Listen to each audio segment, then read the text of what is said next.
साह्रै जाडो हो। ल एक कप चिया खाउँ त मिठो अदुवा हालेर।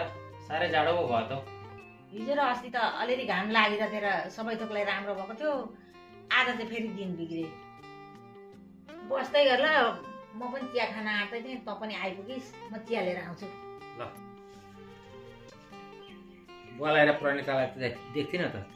प्रणिता माथि गइदिया र बुवाले त के घरमा बस्नुहुन्छ र, जानु भयो नि गाउँतिर। ए आमा अनि बहिनी पनि यतै आएकी छ अरे त, खोइ देख्दिन त। आइरहेछ त, लुगा फेर्न गइरहेछ हौ।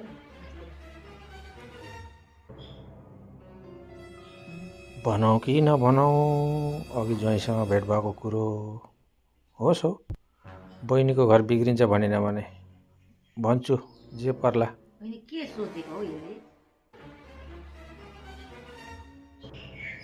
अघि ज्वाइँसँग बिर्तामोडमा भेट भएको थियो।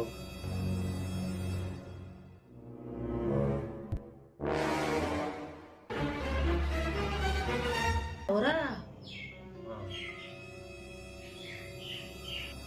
मसँग त केही भनेकी छैन त। यसलाई राम्ररी नसम्झाइ भएन मैले। त्यति राम्रा सासू ससुरा र त्यति राम्रा ज्वाइँलाई हैरान पारिए। बोल नकरा एउटी भएकी बहिनीलाई, म राम्ररी सम्झाउँछु। तपाईँहरूले सानैदेखि पुलपुल ल्याएको परिणाम हो यो सबै थोक।